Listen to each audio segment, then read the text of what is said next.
Okay, so let's dive into this bizarre and frankly brilliant new film that's got everyone talking. It's called Bugonia, and yeah, on the surface it seems completely unhinged. But trust me, underneath that strange exterior is a really sharp critique of our modern world, and today we are going to unlock it. I mean, the reviews are in, and Yorgos Lanthimos' latest film is an absolute sensation. It got a massive 6-minute standing ovation at the Venice Film Festival, and critics are just raving about Emma Stone's performance. But beyond all the praise, what is this movie even about? Because the plot, well, it sounds like a total fever dream. You've got these two conspiracy theorists, right? They kidnap a super powerful CEO because they're convinced she's an alien sent here to destroy all the honeybees. And their plan to stop her? They torture her until she agrees to set up a meeting with her home planet's emperor before a lunar eclipse. No big deal, just the fate of humanity hanging in the balance. It's a lot. So to really get Begonia, we've got to unpack a few things. The mind of its creator, a really powerful philosophical idea, and his entire cinematic universe. We'll look at the director, the theory that kind of fuels his work, see how it pops up in his other films, and then we'll circle all the way back to figure out what Begonia is really trying to tell us. First up, let's talk about the director.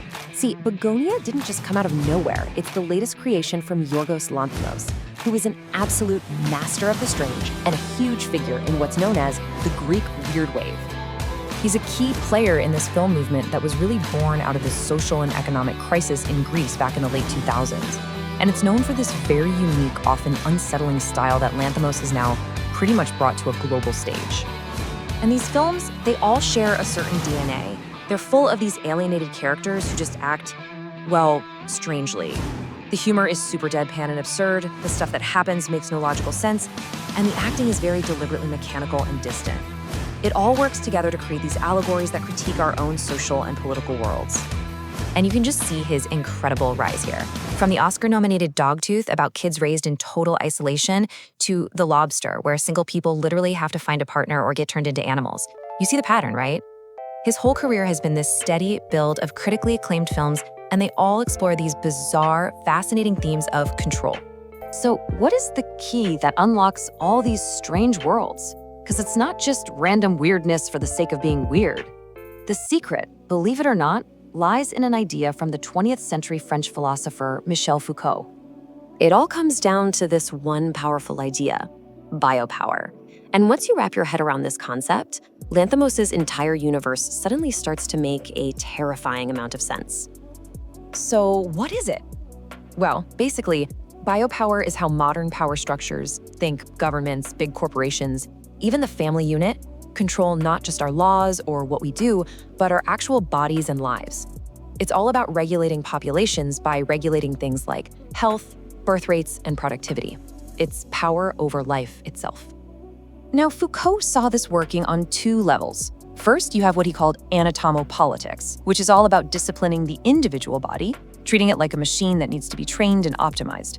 Think about the routines at your school or your job. And then there's biopolitics, which is about managing the entire population through things like public health campaigns or studies on birth rates. And here's a really fascinating twist in Foucault's argument. He says this new kind of power isn't trying to hide in the shadows. It's not some big conspiracy. No, it's out in the open, it's proud. And, as this quote says, it demands our devotion. It actually wants us to love it. Okay, so once you understand biopower, Lanthimos' entire filmography just snaps right into focus. His movies are almost like these little laboratories for watching biopower in action. Just take a look at his earlier films.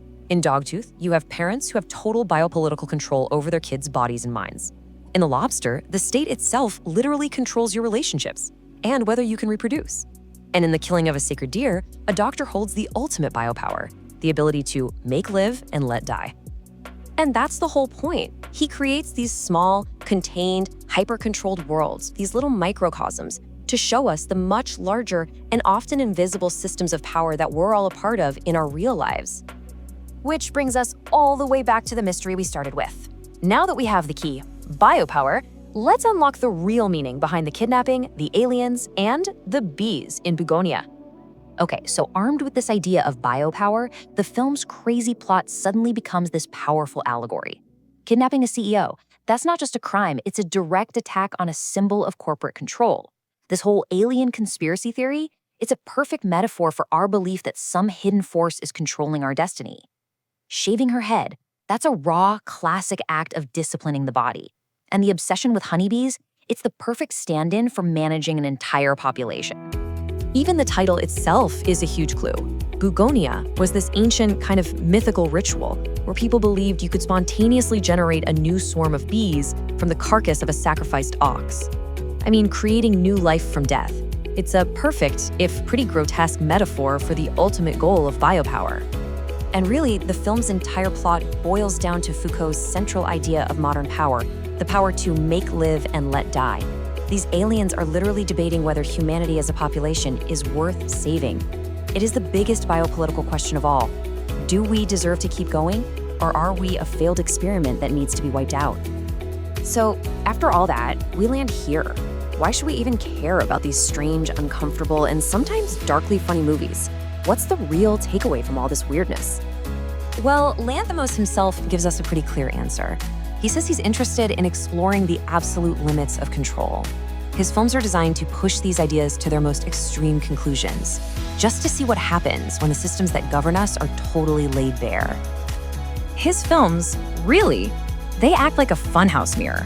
They take the subtle forms of control and regulation that we all experience every single day in our families, our jobs, our relationships, and they exaggerate them to such a grotesque and absurd degree that we can finally see them clearly.